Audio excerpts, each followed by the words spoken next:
Even the therapist looked across from me like, wow, you got a lot of awareness here. And that's the moment that I realized there's got to be more. We can have all the awareness. I can go to the cognitive therapy. I can play this game all day. I can create the awareness in my mind as to what I'm searching for. But if my body and nervous system are so dysregulated, what's the point? So I entered my first somatic container, which somatic is of the body. So body-based modalities such as breathwork, meditation, and inner child work. And that is where I found deep healing and was able to fully recover from that eating disorder. Welcome into the Conscious Coach podcast. I'll be your guide in uncovering the path to finding your true self within. We'll dive into the power of conscious living, the significance of mindfulness, breathwork, and breaking free from hustle culture in our own personal growth. Through these intimate discussions, I'll share not only my own life experiences, but also those of remarkable individuals who have created impact in the world through becoming conscious so that you can do the same. All right, everybody, and welcome into the Conscious Coach podcast. So grateful and happy to have you here today. And today we have an amazing guest who I am very excited to pick her brain. We have Britley Williams here. Britley Williams is a highly dedicated breathwork facilitator, trauma-informed life coach, and motivational speaker with a profound purpose to empower individuals to discover fulfillment within themselves through healing. With expertise in somatic modalities, she fosters a strong mind-body connection and utilizes subconscious reprogramming to liberate limiting beliefs.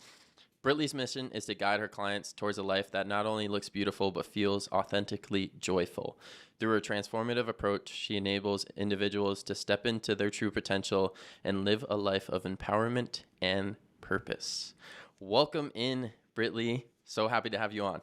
Thank you, sir. That was a mouthful. You killed it.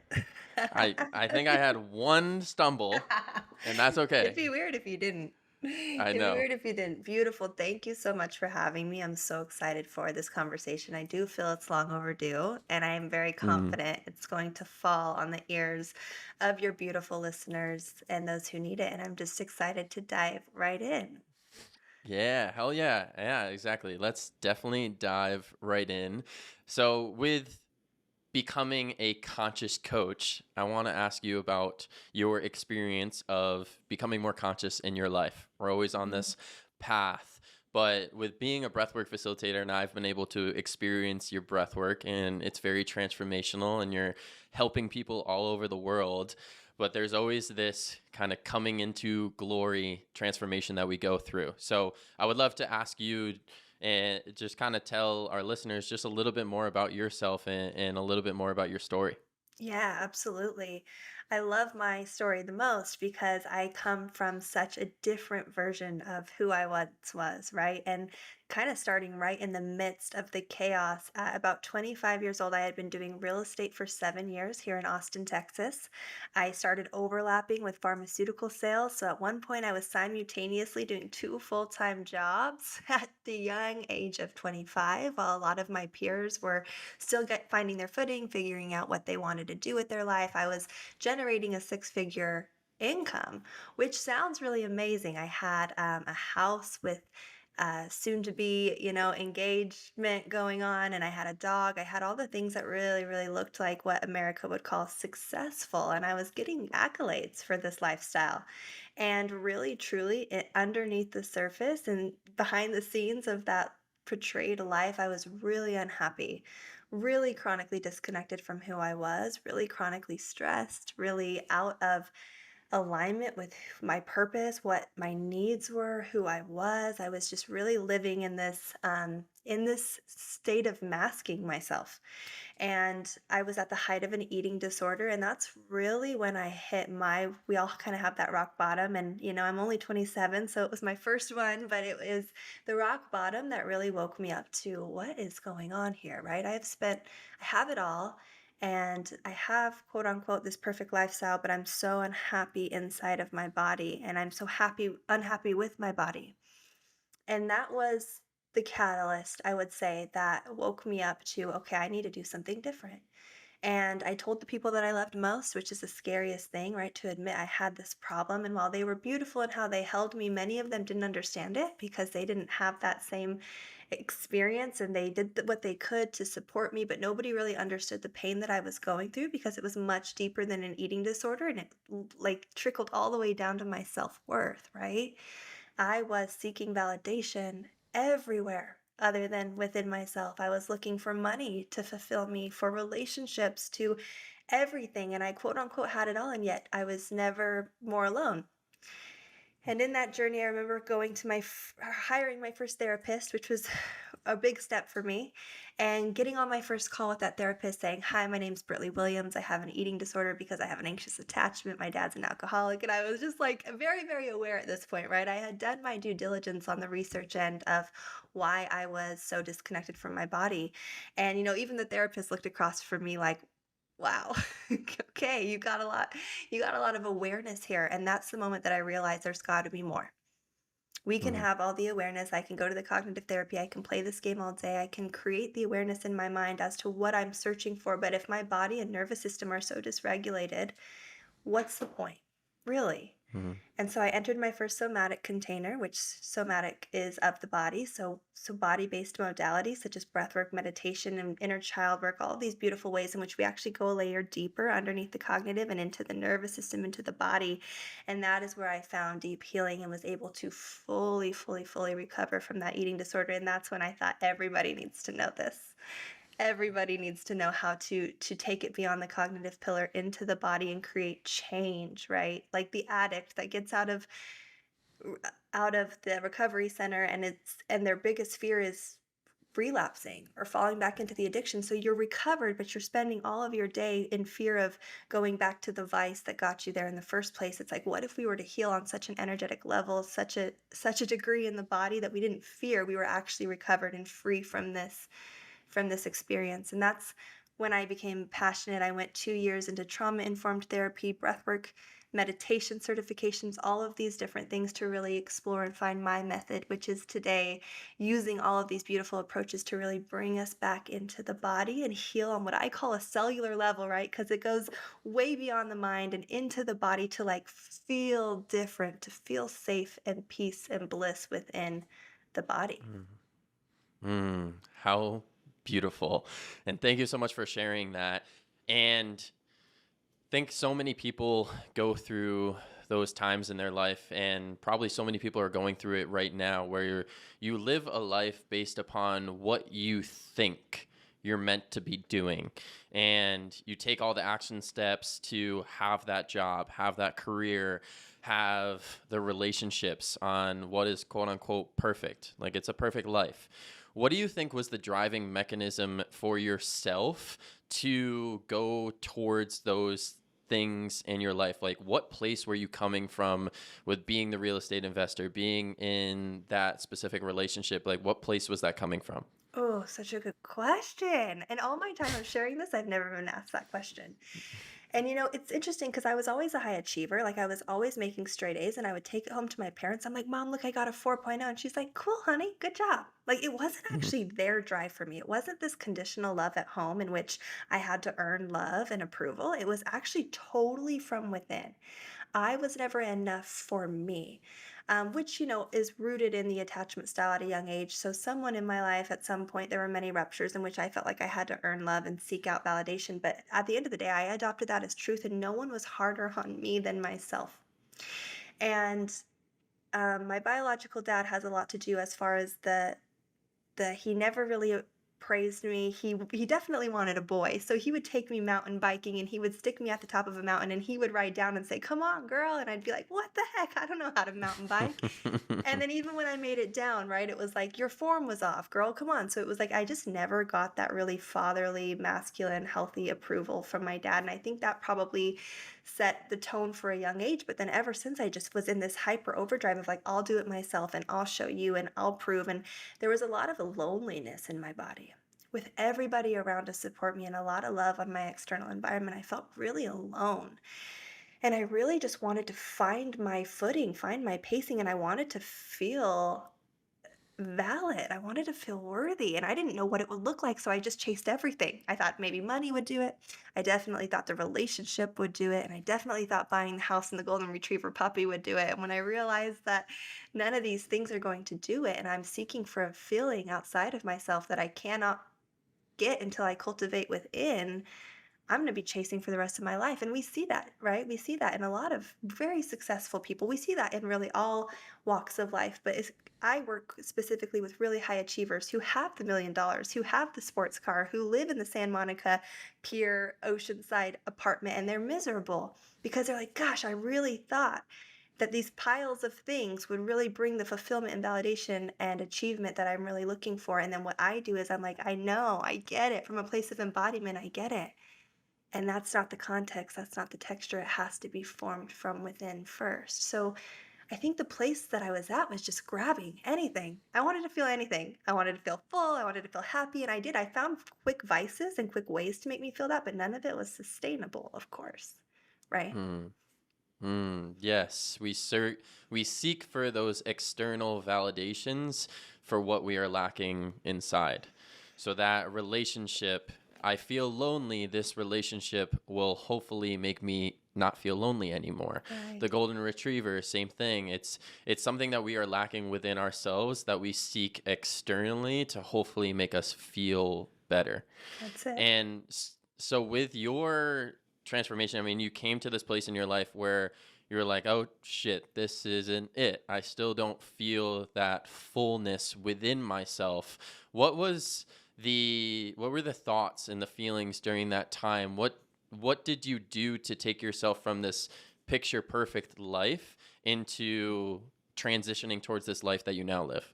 Yeah, I think the biggest, and I'll never forget where I was. I had created a little office in my house, and I was about halfway through my first somatic container, which was a group setting, which is really vulnerable for someone who's never been in any type of therapy like this to go in and then be walking alongside other individuals who are witnessing you in your experience.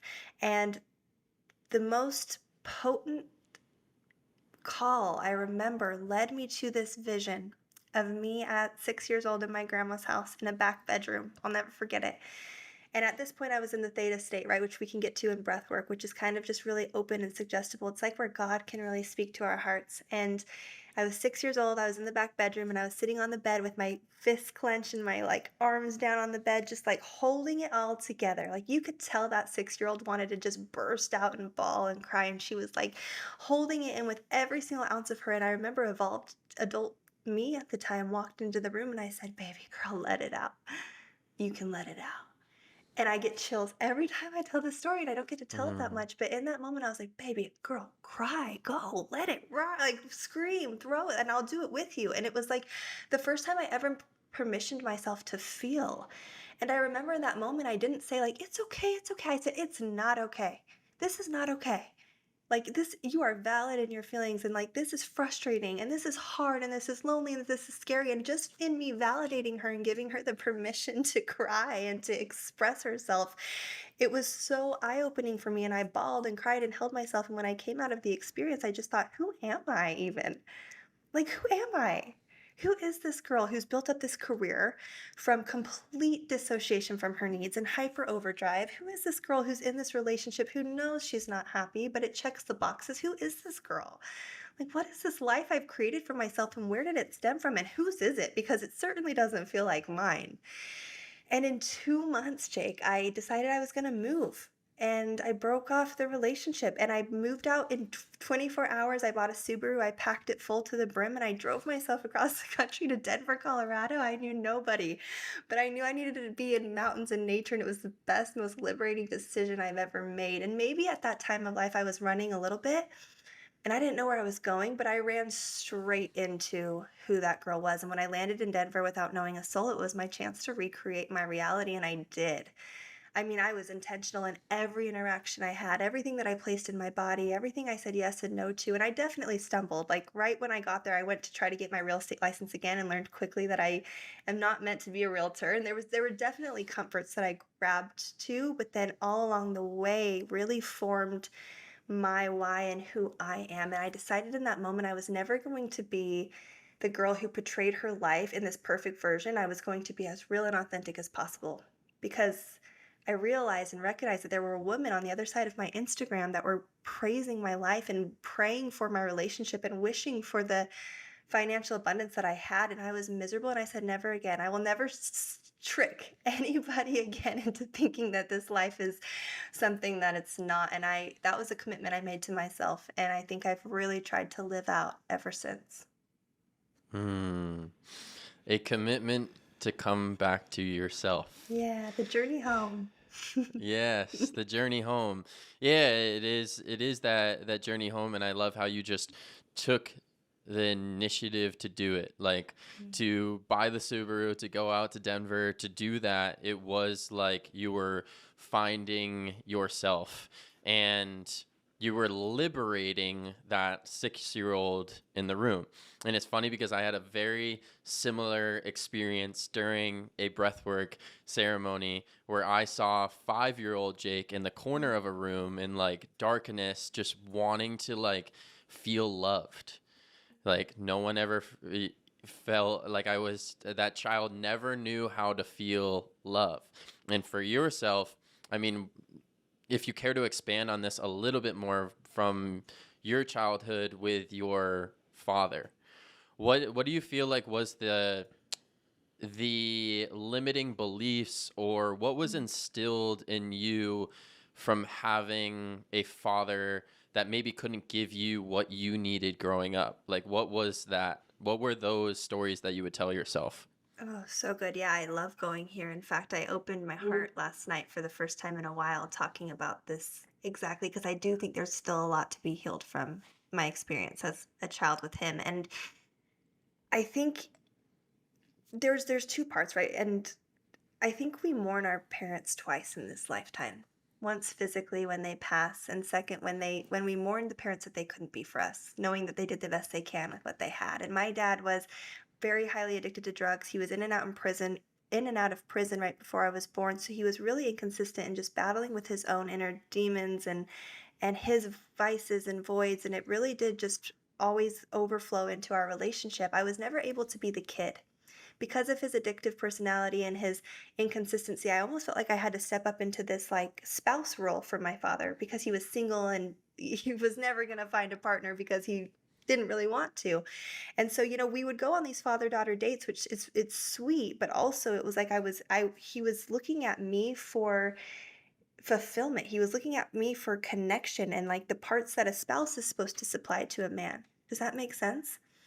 And at a Mm, young age, I had to step up into this really confusing role, and he was never sexually abusive or anything like that, but I felt like I had to be a partner to my dad. And actually, to be really vulnerable, I haven't said this out loud, but like I have dreams that my dad is like asking me to like move in with him, or it's very very weird. And where it comes from is like this very younger version of me who had to grow up really really fast and felt the need to fulfill this connection piece with my dad, and that was never mine to fill. I was just supposed to be the playful kid in which he loved and adored and poured into and was a safe space for, but instead I had to be the safe space for him.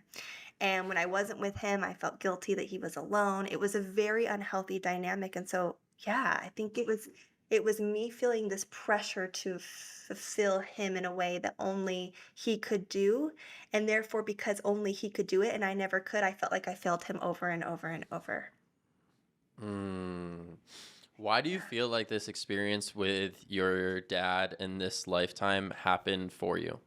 Ugh, everything in my life, every experience has been such a beautiful catalyst and expander for me. And I think that this with my dad has taught me how to heal my own inner masculine in a way that I get to show up in my next partnership in so much fullness.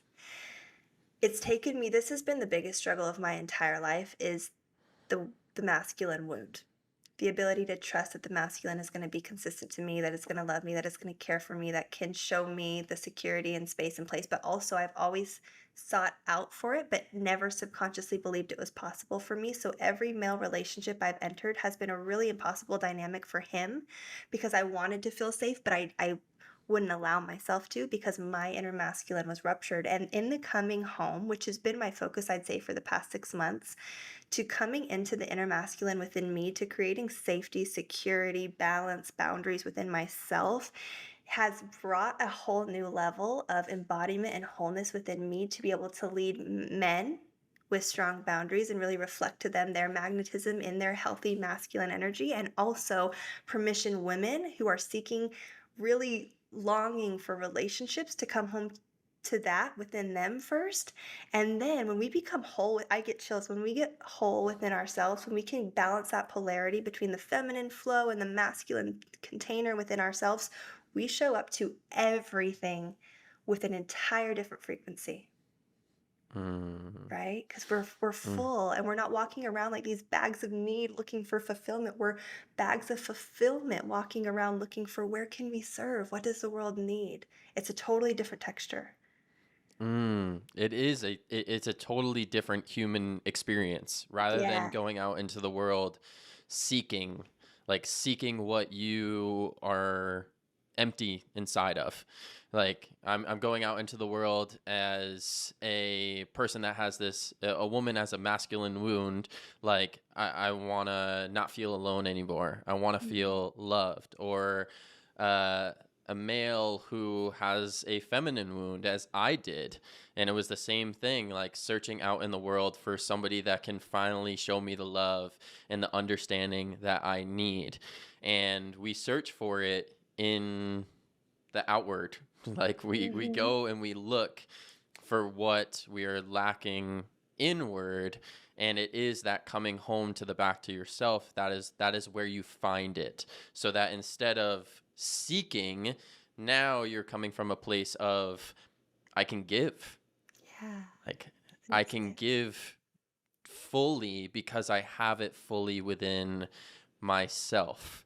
So, for yourself in this transformative time in your life of coming back to yourself, what are the challenges that you have faced coming back to yourself? Like, what are you learning about yourself?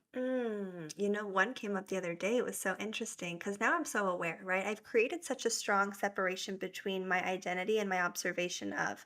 So now when I go to react or respond, oftentimes I've created a space, right? Through repetition, through building that muscle of being able to observe my life rather than to identify with this 3D human body. I'm able to really see and articulate, okay, my person, my human is having this experience. And as I witness and watch her, there's so much clarity that comes with that, even as far as like reaching, right? Reaching for the phone, reaching for Instagram, scrolling, and instead of mindlessly looking at the likes, being conscious, like, what are you looking for here? Is there a name that's going to pop up, and what is that going to do for you? Is there a number that you're going to hit? Like just recognizing where I'm going to grab and still seek that validation, and then being really conscious to bring it back in and to remove that space and to change the patterning. And the other day, this was one that snuck up on me and I didn't catch right away. And I was pretty tired, and my business partner was going to come over so we could brainstorm. And one of my deepest, healthiest guy friends called me. And usually when he calls me, I love it. He makes me laugh and I always answer. But this time I was like, I don't want to answer. I don't want to answer. And then he called me again and I was like, I don't want to answer.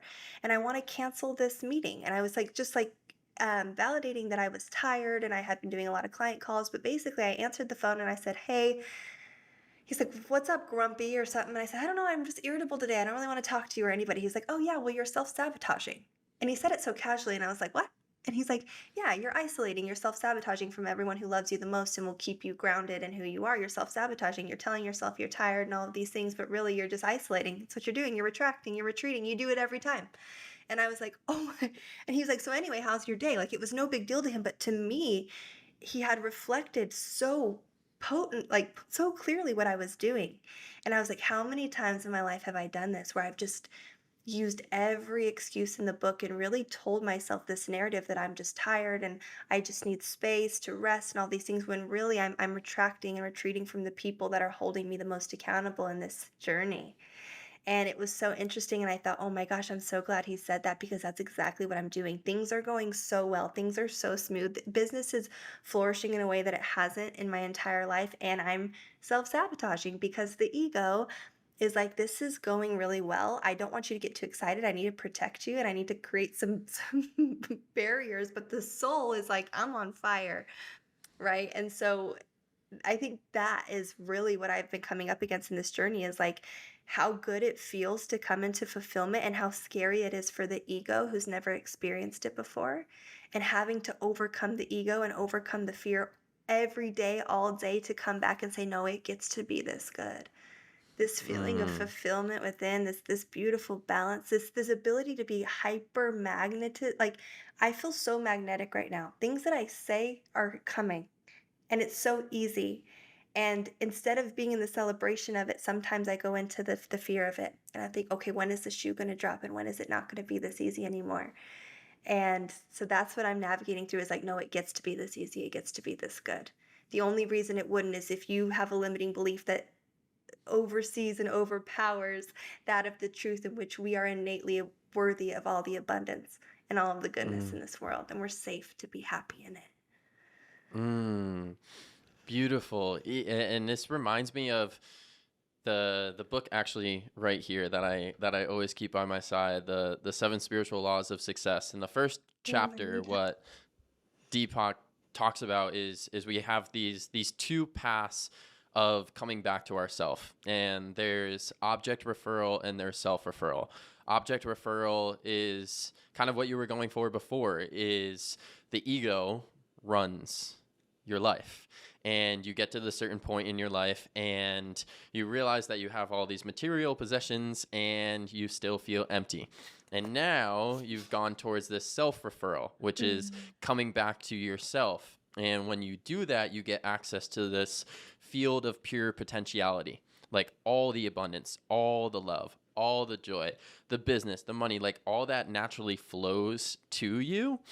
And it's funny that you talk about like the ego is still there. And one of the things that you said was like talking to your person, talking to your ego.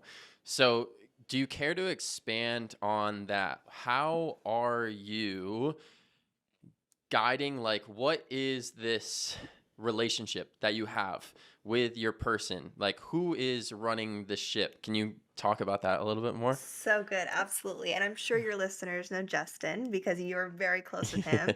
And I recently Yes. had the pleasure of going to Barton to just drop in with him specifically. And he kind of says it best, I'd say. Like I want to give him the credit for this because I've never articulated it as simply as he put it the other day, which is like this flesh, this 3D body that we live in, this vessel to the soul and to the spirit is just that. It's just a body and it holds and stores, it's a filing cabinet to all of our emotions, our thoughts, our patterns, our memories, and it just holds it in our body, right, in this container. And within it is the ego.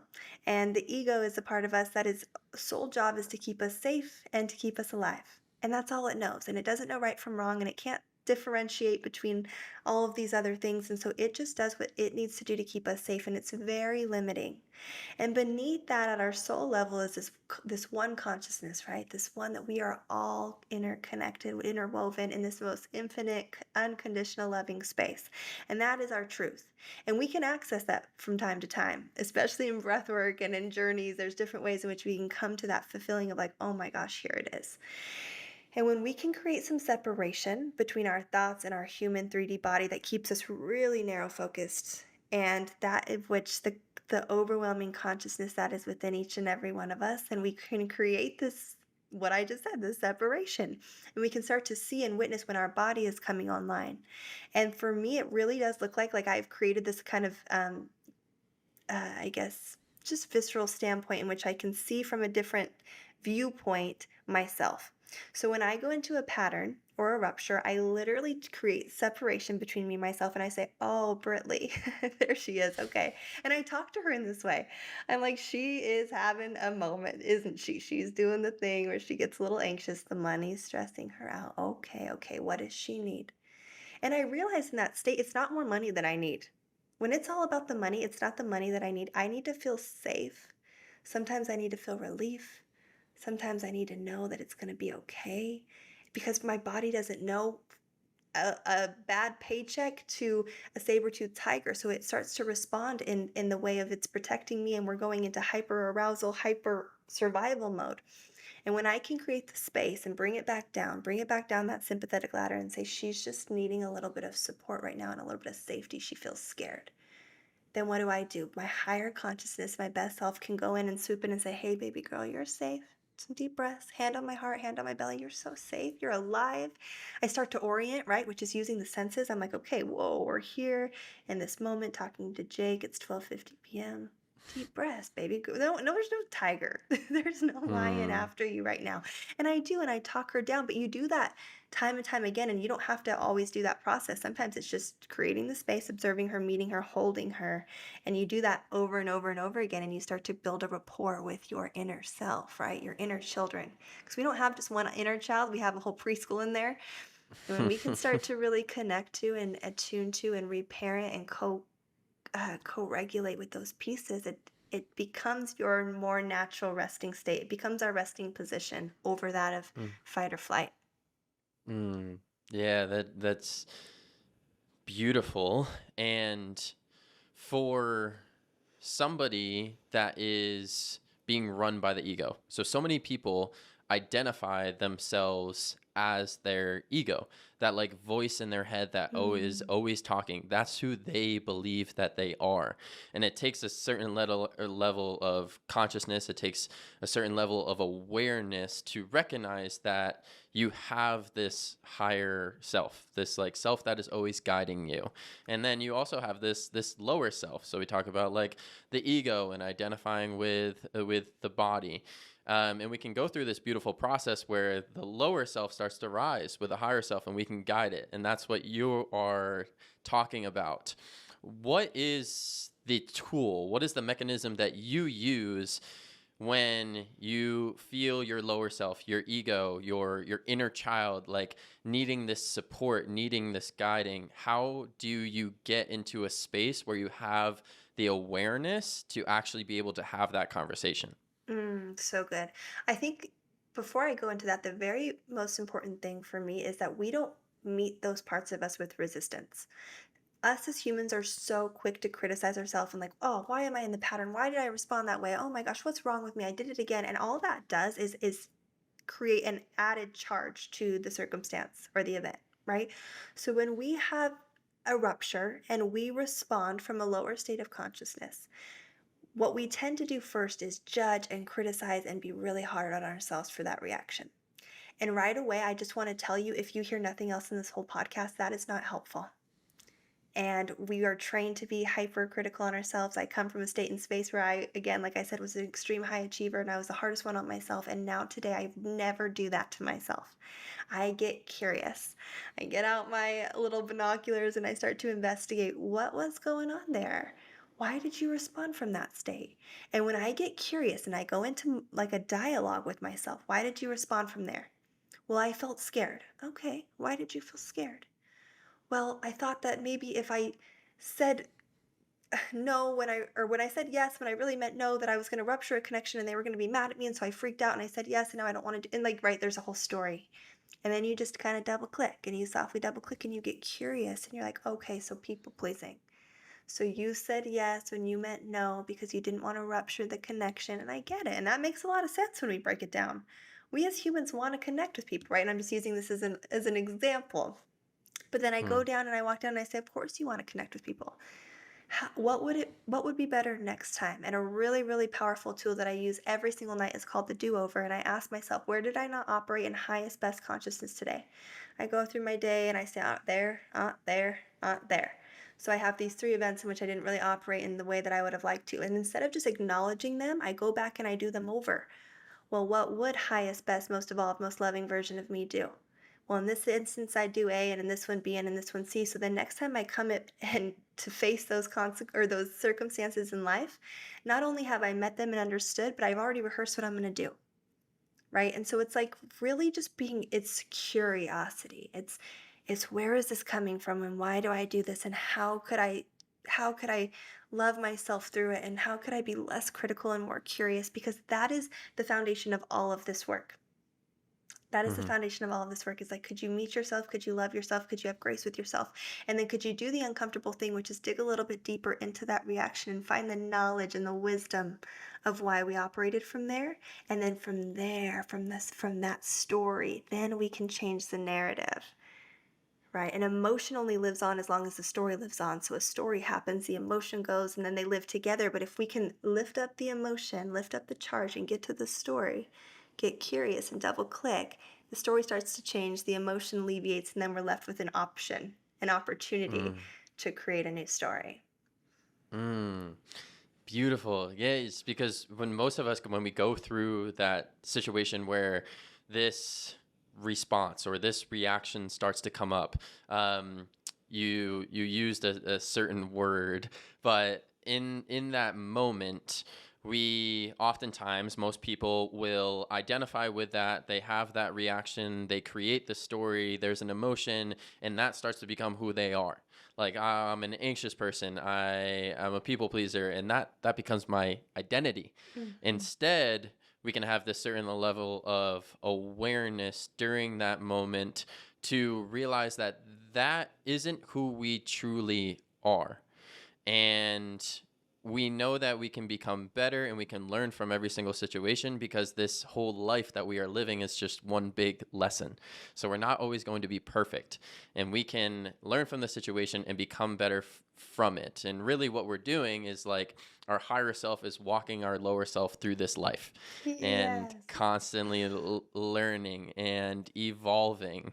And that's a very beautiful thing for somebody that is wanting to form this deeper relationship and this connection with themselves.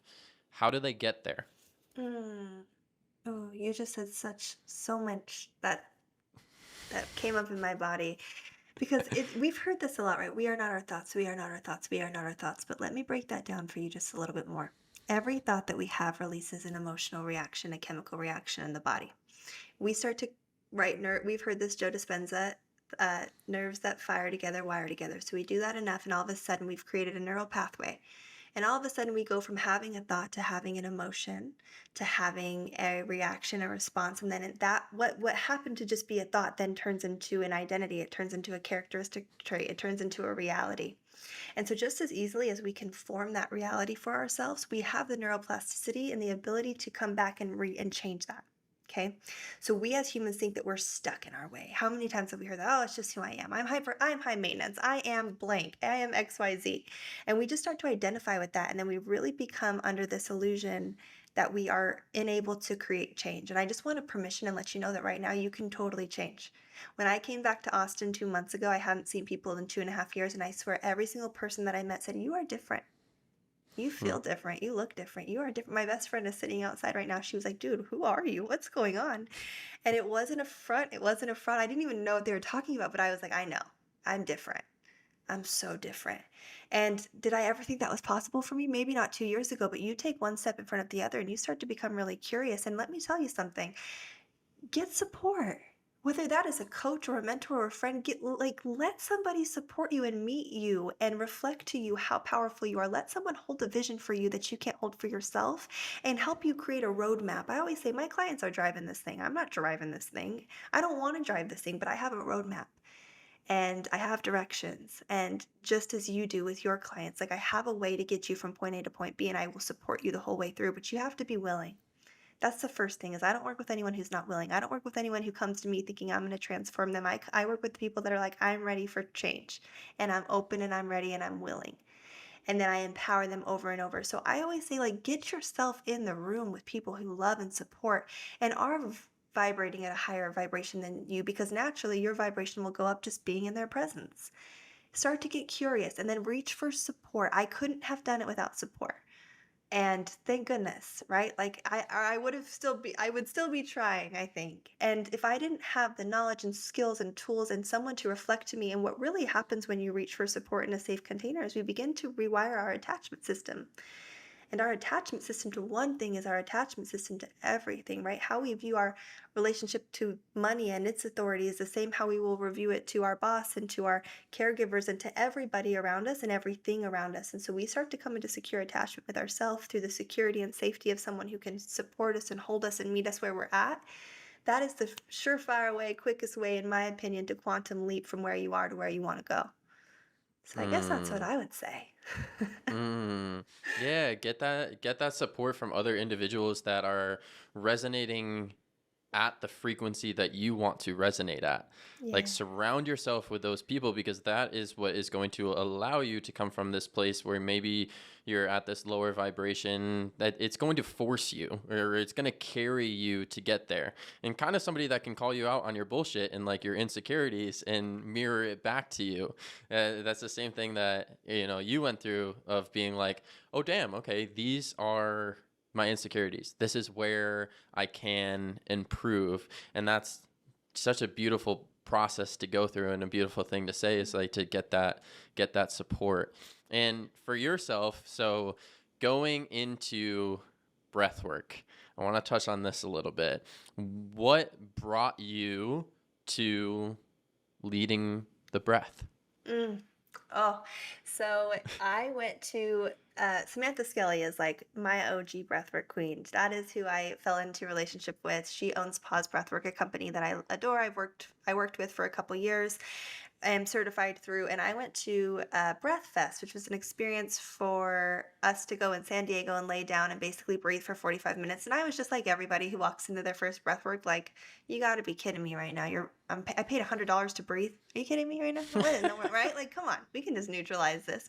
My grandma every Christmas is like, honey, I just don't understand. People pay you to breathe. I'm like, yes, grandma, just sit down and drink your coffee. It's gonna be okay. And I went in with very little knowledge. I went in with some somatic experience under my belt, but that breathwork session cracked me open in a way that I could never explain it. I don't have anything against like ayahuasca and journeys, and I think all of them are beautiful, but I've never since felt the need to do anything else. Personally, I was like, oh, this is it for me. I felt God clearer than I ever did. It felt like He was holding my hand. And in that moment, it was like my mind and my body put their weapons down after being at war with each other for 10 years. I will never forget the way that I was like, oh, we are all on the same team. Like, and that sounds so obvious, right? But again, like the analytical mind can be like, yes, yes, we work together. But to feel it into your body, to feel the safety of like your head and your heart coherence and your mind and body connection, and to be like, hey, hey, hey, we are on the same team. I freaking love you. I work on your behalf every day, and you are mine and I am yours. And let's work together on this thing. Let's stop fighting so hard. Like, that was it. That nothing was ever the same after that. I came out of that breath work, I bawled, I cried, I held myself in a whole new way. I looked at myself in the mirror in a whole new way. I spoke to myself differently. My whole subconscious that was wide open was receptive to the idea that we didn't have to fight so hard, we didn't have to struggle so hard. My body wasn't my identity, like flooding, flooding, flooding with not thoughts but feelings, not thoughts but truths. And in that moment, I thought, okay, there's nothing else for me. This is it. This is it.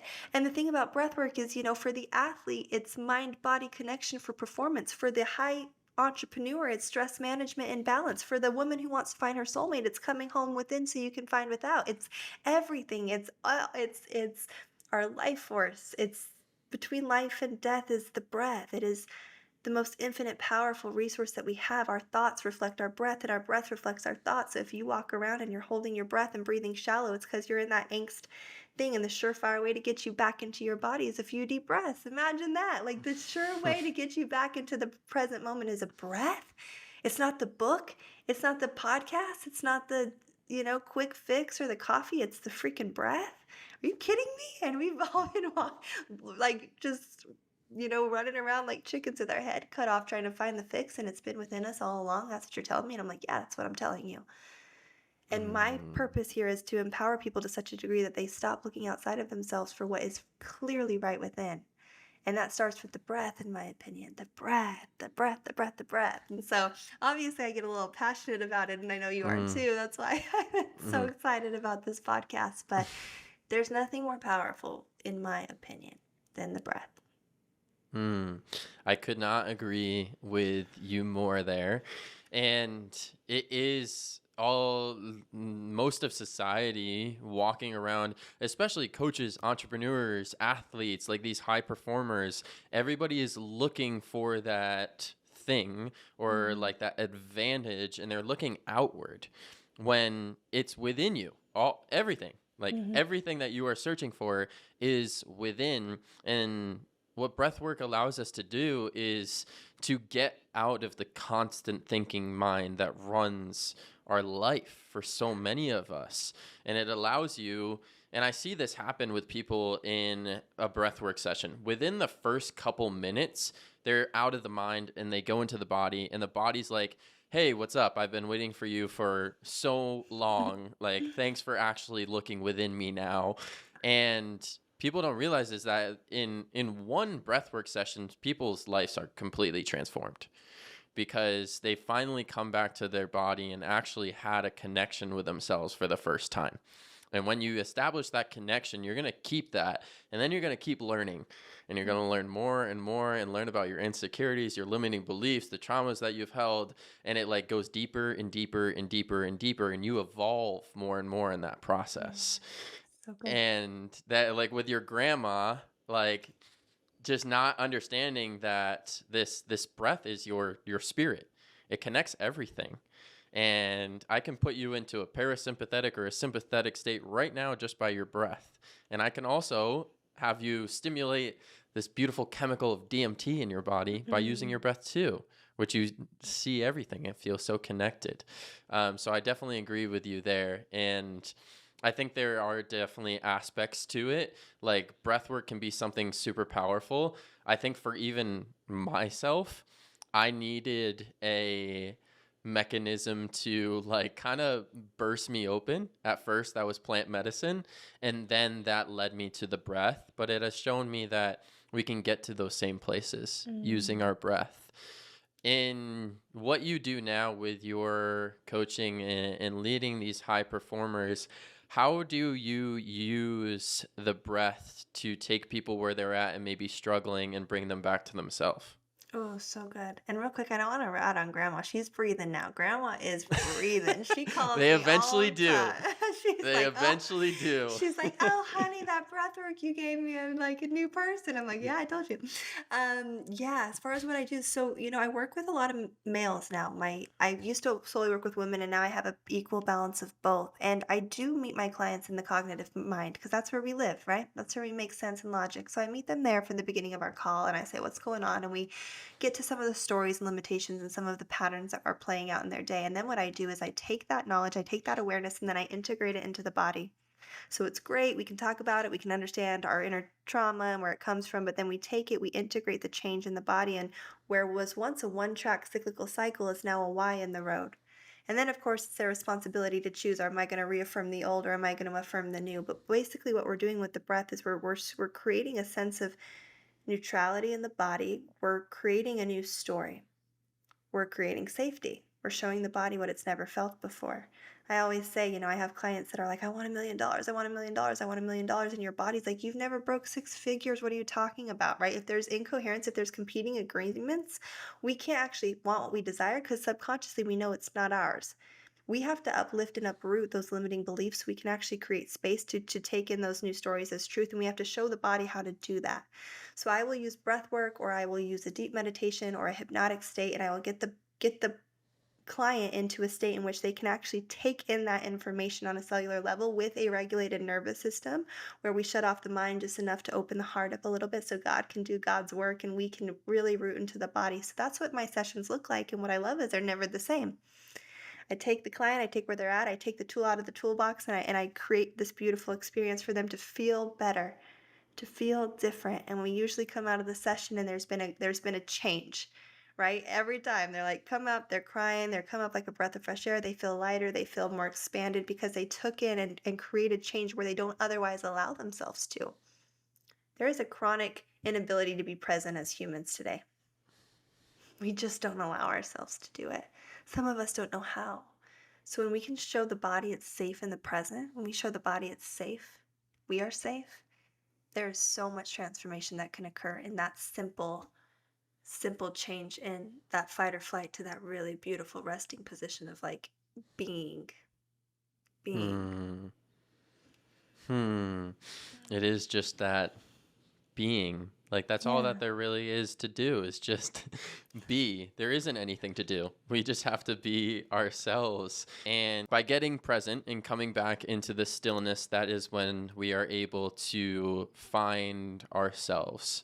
And I would really love for you to speak to the woman out there, the women out there that are in their hyper masculine state, which I see so much, especially here in Austin. So many women in their hyper masculine state, believing that they have to hit the certain amount of money per month goals and have a certain amount of followers and have this and have that. What would you say to that woman that's in that hyper masculine state currently, knows they're suffering, is feeling the pain, is feeling the depression, the same relationships keep showing up in their life? What would you say to them? Oh, I love this question. I would first say, baby girl, I see you. I see you in your hustle. I understand where it's derived from. I understand the sense of achievement, the wanting to feel loved and connected to, and wanting to be validated. And I promise and assure you, as scary as this may sound, there's nothing outside of you that is going to bring that stamp of approval, that sense of achievement. It's got to come from within you first. And the beautiful thing about our inner masculine, I'm leading a group program called Emerge, and I said it this way the other day, is like, he freaking adores you.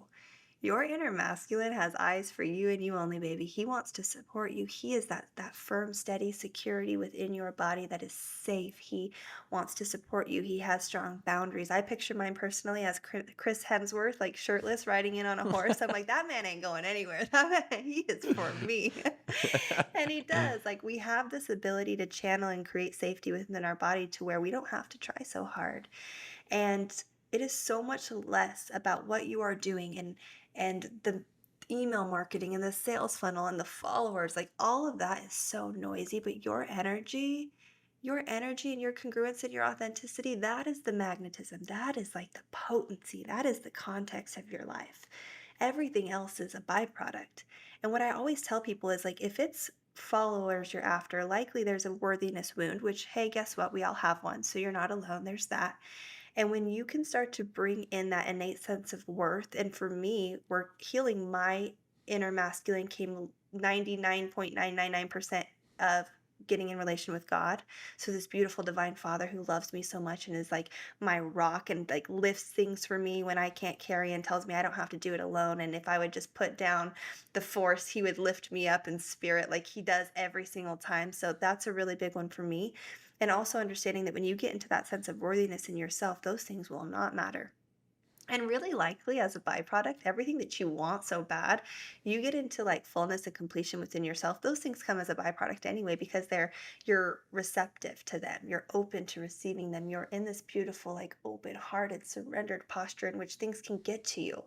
If we're manifesting with our hands clenched and we're like running a million miles an hour, we're missing everything. There's no room for spontaneity, there's no room for magic, and there's no room for the things we want to get to us. Really, we're blocking them off. If you're like, I really want a partner, but I'm like hyper masculine and I'm going to demasculate every man alongside the way because I have it going on and I'm in this like rigid kind of lifestyle where it's me, me, me, me, me. Like, what room does that give for a beautiful masculine man to come in and sweep you off your feet and carry you and hold you in that way, right? And so when we can come into that completion within ourselves, that beautiful dance of polarity, the feminine who gets to flow and receive and nurture and be loved and let it be easy, because baby girl, that's where your magnetism is, matched with that beautiful masculine energy, that container of safety and security and clarity and confidence, you're unstoppable. But you have to be willing to do that work. And you have to do you have to do different, right? We have to do something different. So we have to get into the discomfort of stillness, of nothingness, of being, of receiving, of opening. And from that posture is where change really occurs. Hmm. Coming back to yourself.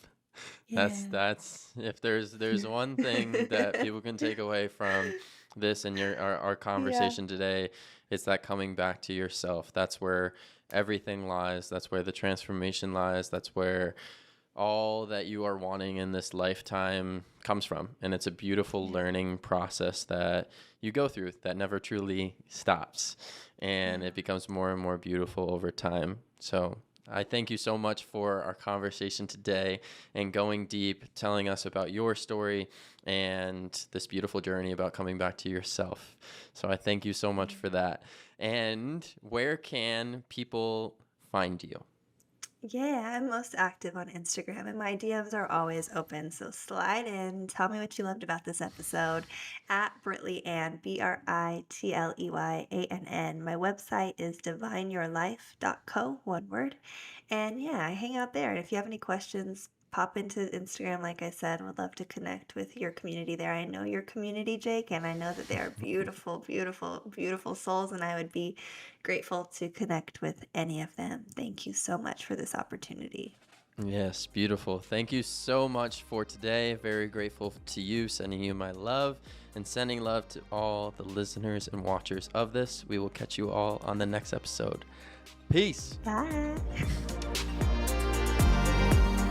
Thank you so much for tuning into today's episode. If you enjoyed it, please make sure to leave a like and subscribe. And if you're listening, leave a 5-star review. I also wanted to let you know I just released a subscription that is Becoming Conscious. You get access to guided breathwork recordings as well as guided meditations from 5 minutes all the way up to 60 so that you can start living a more conscious life. You can click down in the description and you'll get access to it for free for 7 days. I hope that you enjoy. I'll catch you on the next episode. Peace.